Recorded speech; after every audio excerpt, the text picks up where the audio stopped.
Hi everyone, welcome back. My name is Cindy and today we'll be reading Hey, That's My Monster by Amanda Noll.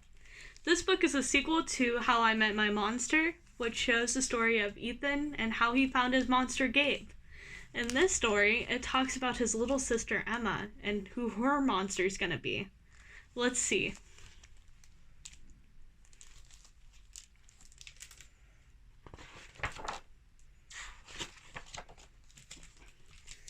Tonight when I looked under the bed for my monster, I found this note instead. So long, kid, gotta go. Somebody needs me more than you do. Gabe. What? Gabe was my monster. Nobody needed him more than me.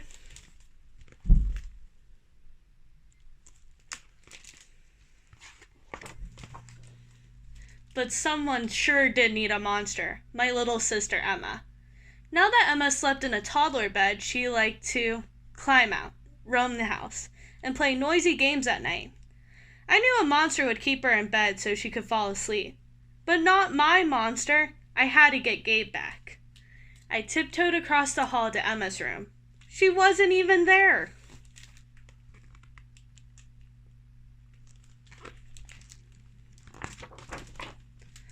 But Gabe was. I gulped, zoomed across the carpet, and leaped into Emma's bed before Gabe could grab my toes. Gabe, I whispered, please go back into our room. I'll get Emma to sleep. You, he snorted. You're gonna get her to sleep. Ha, that's a good one. But you know what?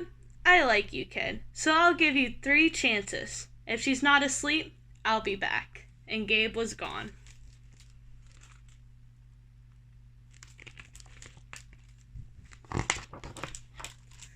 Just then, Emma toddled into the room. She clearly needed a monster. Maybe she didn't know how to get one. But I did. Hey, Emma, I said. Let's play. Can you knock on the floor? Emma knocked with the dinosaur. It worked. I heard something creaking under Emma's bed. Then something sniffled, it squenched, and dripped. So far, so good, I thought. This monster sounds scary enough for Emma. But Emma kept on playing.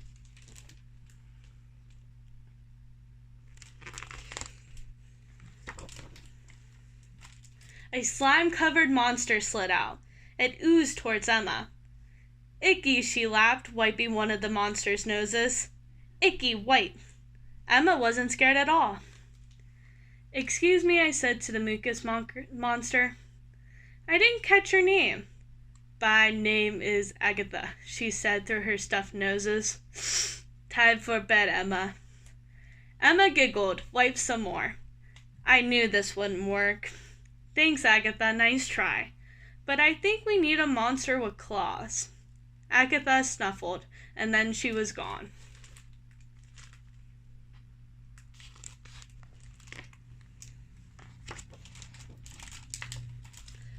Emma, I coaxed again.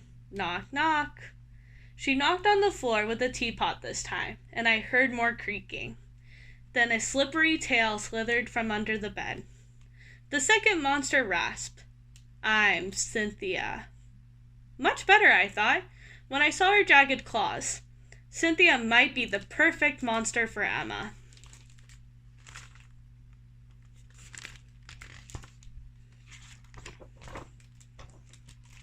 But Emma blinked and said, pretty. And then she decorated Cynthia's tail with bracelets. Ugh, Cynthia snarled. I'm not here to play dress up. I'm here to scare you into bed, Cynthia rattled loudly. But Emma danced to the beat. I'm sorry, Cynthia, I said. This isn't going to work. Well, I never, she sniffed. And then she was gone.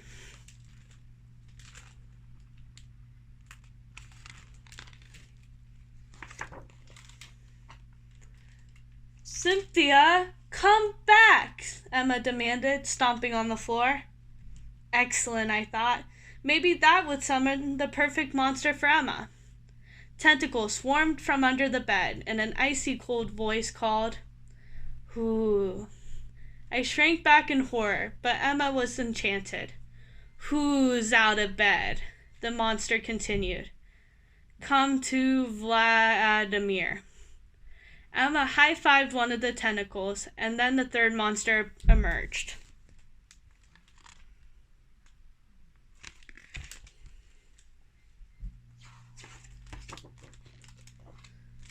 I already had doubts about this one, but he was my last chance.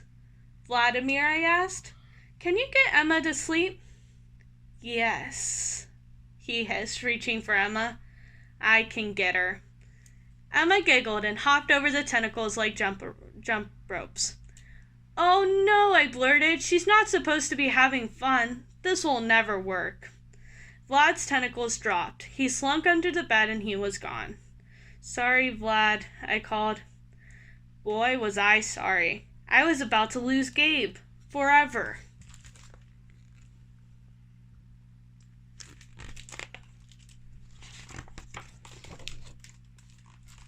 Now Emma was coloring and singing Vladimir, blah blah, Cynthia, yeah, ag fa fa. Gabe must have heard her because he was back. That's it, kid, he grunted. You had your 3 tries. Now it's my turn. Gabe's green ooze sizzled across the floor as he growled, Put the crayon down.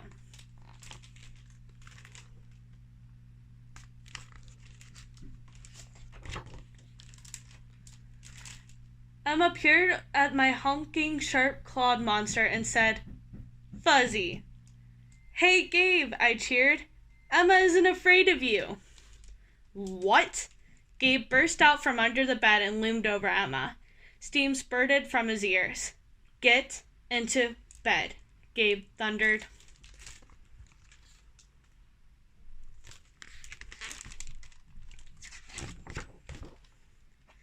Emma hopped up. She kept singing, Fuzzy, fuzzy monster.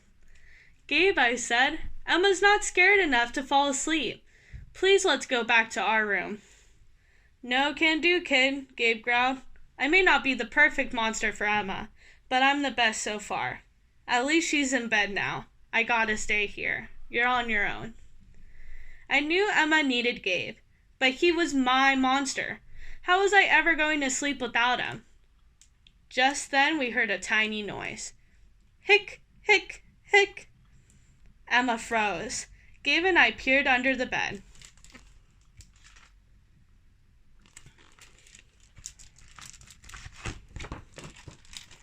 Stella, what are you doing here? Gabe asked. Hi, Gabe, Stella said, tugging on her tutu. You forgot, hick, your snack. Mom thought, hick, you'd be hungry, so she, hick, sent this.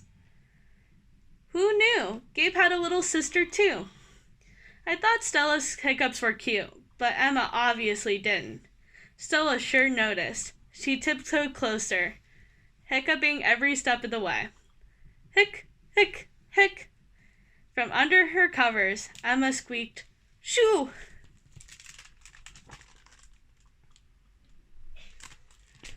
It looks like Emma's afraid of Stella now. It might be because of her hiccups. Shoo, Stella repeated. Oh, shoo! That's where toes go. I love toes. Stella crept towards Emma's feet. Emma squealed, scrunching her feet, and giggled. No toes, no toes.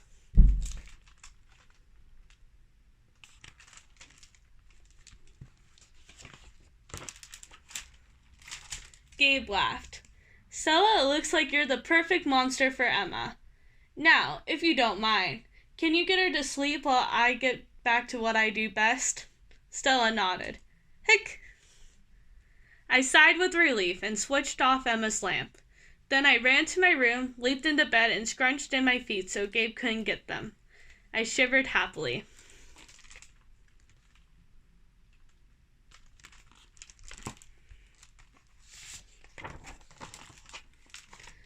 Emma had Stella. I had Gabe. Everything was back to normal. I shivered again. We'd all be asleep in no time.